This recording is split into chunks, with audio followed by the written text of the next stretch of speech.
Kia ora, I'm David Chaston with 90 at 9, brought to you by interest.co.nz. This is to get everything you need to know in 90 seconds at 9 o'clock. With news, markets are roaring with positivity today. First in the US, jobless claims came in as expected last week at 203,000. The total number of people on these benefits remains steady at 1.45 million and still an historic low. But the first quarter GDP number did not come in as expected, recording a surprising fall from the prior quarter when a rise was expected.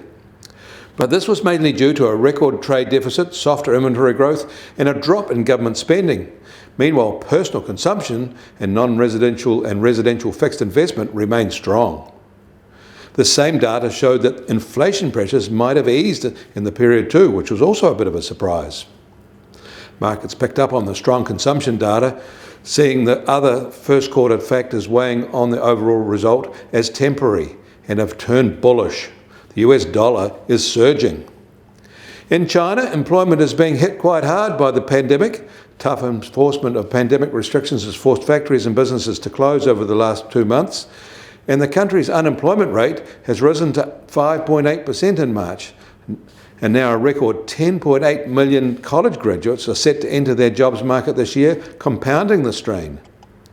Meanwhile, China has cut its tariff on imported coal to zero, reinforcing the perception it is facing energy stress. It's a very rare move from Beijing. And German inflation for April was reported overnight and came in higher than expected at 7.4%. But some major costs like energy prices actually fell, which was a surprise. But that was more than covered by sharp rising food prices. The US Treasury 10-year yield starts today up 4 basis points at 2.86% as markets lock in their Fed bets for next Thursday's announcement. On Wall Street, the S&P 500 is roaring today, up 2.7% in late afternoon Thursday trade. And the price of gold starts today down $1 from this time yesterday at $1,890 an ounce.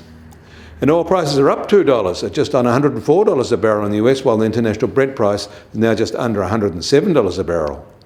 And the Kiwi dollar will open today softer again at 65 US cents and nearing a 2-year low. Against the Australian dollar, we're softer too at 91.5 Australian cents. Against the euro, we're marginally softer at 61.9 euro cents. That all means our trade-weighted index starts today at 72.5, but that's only a 2-month low. We welcome your feedback. Leave a comment below or on our website. I'm on vacation next week, so this review will take a break too. We'll see you the week after. Kia ora, I'm David Chaston. That was 90 at 9, brought to you by interest.co.nz.